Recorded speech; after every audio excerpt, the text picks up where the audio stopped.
वो खुद एक वरिष्ठ नौकरशाह रहे हैं। बेशक अभी मंत्री हों, लेकिन शायद खुद अधिकारी रहे हैं, इसलिए अधिकारियों का अब तक लिहाज करते रहे।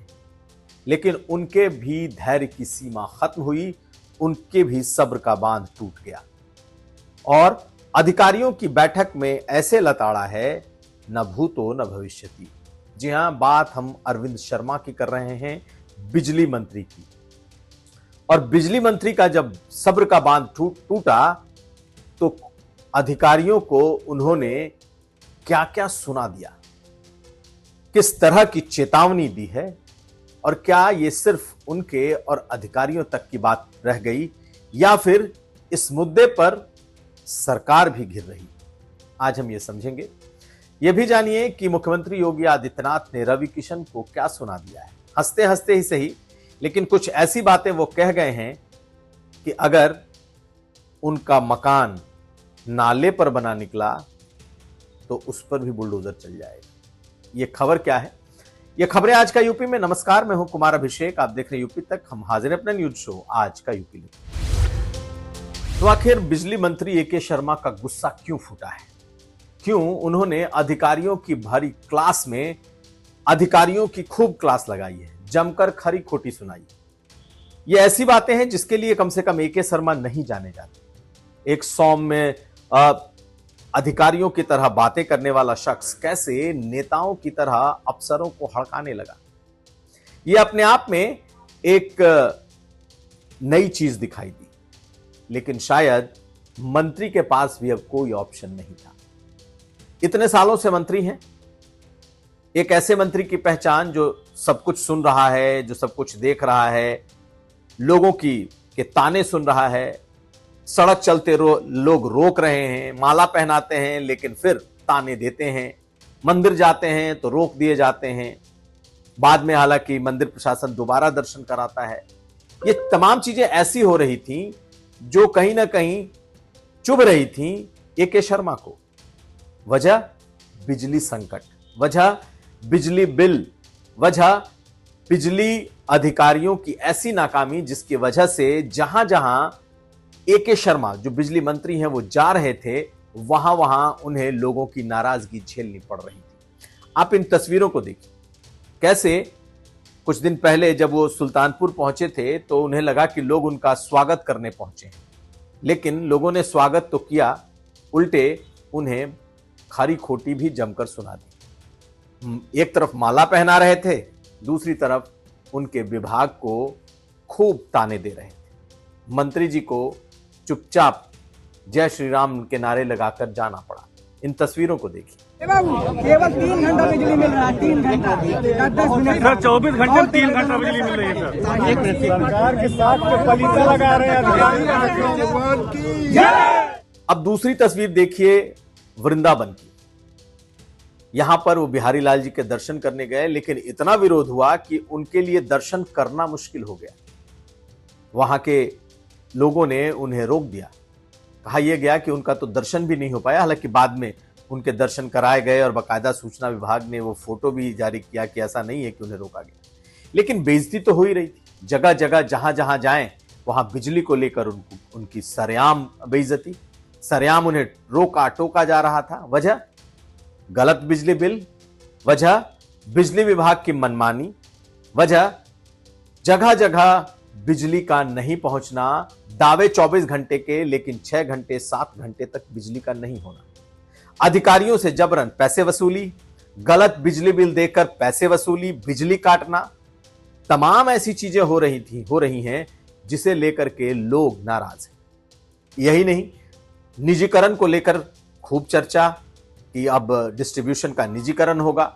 इसके अलावा जो कर्मचारी हैं वो अलग धरने पर। तो पिछले कुछ समय से बिजली मंत्री के तौर पर इनकी पहचान एक नाकाम मंत्री की बनती जा रही है। लेकिन एक दिन पहले इन तमाम बातों तानों से तंग आकर उन्होंने एक मीटिंग बुलाई और उस मीटिंग में उन्होंने क्या क्या कहा, पहले सुनिए। किस तरीके से अधिकारियों को उन्होंने झाड़ लगाई और ऐसी वैसी नहीं, ऐसी ऐसी बातें कही हैं जो शायद एके शर्मा जिन शब्दों के लिए जिस तरह से बात उन्होंने किया है उसके लिए वो जाने नहीं जाते हैं। पहले सुनिए अधिकारियों के साथ भरी मीटिंग में उन्होंने कहा क्या है। हमारी हाजिरी में ट्रांसफार्मर जल रहे हैं, हमारे देखते देखते विधायक और जनप्रतिनिधि हमको गाली दे रहे हैं, सरकार को गाली दे रहे हैं। तो आप कहते हैं कि सब ठीक है कागज पे। आप लोग जनता से एकदम जुड़े हुए नहीं है, फील्ड में क्या हो रहा है आपको एकदम जानकारी नहीं है। इसी ऑफिस में बैठ करके रिपोर्ट तैयार कर देना बहुत आसान होता है। ये रिपोर्ट सुनने का कोई मतलब नहीं है आप लोगों की।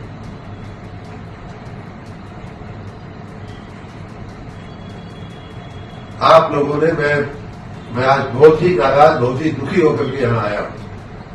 और मैं फिर आशीष साहब को भी कह रहा हूं कि हम एक पब्लिक यूटिलिटी चला रहे हैं, पब्लिक सर्विस चला रहे हैं। ये कोई बढ़िया की दुकान नहीं हम चला रहे हैं, पैसा नहीं दिया सामान नहीं मिलेगा, सामान हमको देना पड़ेगा। अगर आपने उनकी बातें सुनी हुई होंगी तो साफ साफ वो कहते दिख रहे हैं, आप लोग अंधे बहरे बनकर बैठे हो, जनता मुझे गालियां दे रही है। बिजली विभाग कोई बनिए की दुकान नहीं है, यह जनसेवा है जिसे करना ही पड़ेगा। तीसरी लाइन सुनिए, आप लोग कार्यशैली में सुधार लाइए और एसी कमरों से बाहर निकलिए, नहीं तो सख्त एक्शन होगा। इस तरह की बातें लगातार वो इस मीटिंग में बोलते रहे।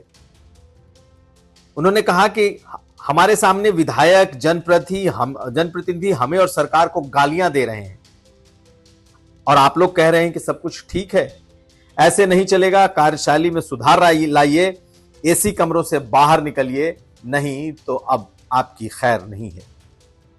यही नहीं, उन्होंने अधिकारियों से दो टूक कह दिया कि अब मैं कोई बकवास सुनने नहीं आया हूं, काम करिए और अगर काम नहीं करेंगे तो बहुत सख्त कार्रवाई के लिए तैयार रहिए।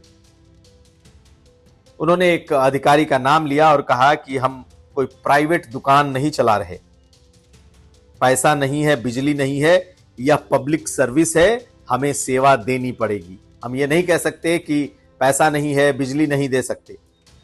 और एक बात कान खोल करके सुन लीजिए, भी उन्होंने कहा है कि अगर एक घर ने बिजली नहीं भरा है तो आप पूरे गांव की बिजली नहीं काट सकते। दरअसल अधिकारियों की मनमानी कुछ इस कदर बढ़ चुकी है कि अब मंत्री घेरे जा रहे हैं, मंत्री से सार्वजनिक नेम एंड शेम किया जा रहा है, उन्हें रोका जा रहा है। जगह जगह मंत्रियों को कई विभागों में मंत्रियों को बेइज्जती भी झेलनी पड़ रही है। वजह अधिकारियों का वो रूखापन।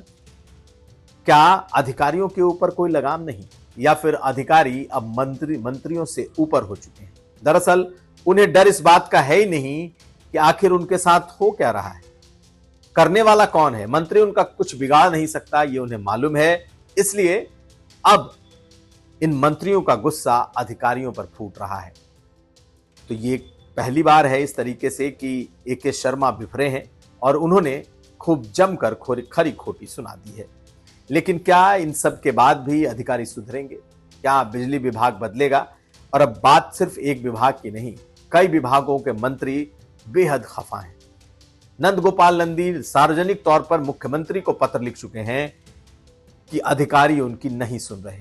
विधायकों की तो कोई गिनती नहीं है, कितने विधायक ऐसे हैं जो लगातार इस बात की बात कह रहे हैं कि जनप्रतिनिधि होने के नाते उनकी कोई इज्जत नहीं बची है और अधिकारी सुनना तो दूर, अगर अपनी इज्जत बचानी है तो उन्हें फोन करना भी बेकार है। तो हालात कुछ इस तरीके के हैं कि इस वक्त अगर मंत्रियों की नहीं सुनी जा रही और अधिकारियों को इस तरीके से डांटना पड़ रहा है तो माहौल कैसा होगा। खैर, अब देखना है कि क्या ए.के. शर्मा की इन बातों का, इन झिड़कियों का, इस तरीके से सरेआम अधिकारियों को डांटने फटकारने का उनके विभाग पर कोई असर होता है या नहीं, इस पर हमारी नजर बनी रहेगी। और अब बात हम रवि किशन की करेंगे। जी हां, गोरखपुर के सांसद हैं, फिल्म अभिनेता हैं, भोजपुरी फिल्म के सुपरस्टार हैं। मुख्यमंत्री योगी आदित्यनाथ के बेहद करीबी माने भी जाते हैं और मुख्यमंत्री भी इतना जरूर दिखाते हैं कि रवि किशन शुक्ला जो कि सांसद हैं, जो सीट उन्होंने छोड़ी और उनकी सीट पर बनाए गए वो सांसद हैं, बने हुए सांसद हैं, तो उनके जरिए वो कुछ ना कुछ संदेश देते हैं और साथ साथ उनसे मौज भी लेते हैं। तो हुआ कुछ ऐसा ही। गोरखपुर का एक कार्यक्रम था और गोरखपुर में मुख्यमंत्री योगी आदित्यनाथ ने रवि किशन को लेकर क्या कह दिया। उनके नए मकान बने जिसमें वो अब रहते हैं, उस मकान को लेकर मुख्यमंत्री ने क्या कहा, पहले सुन लीजिए। गोरखपुर की ड्रेनेज बन गई।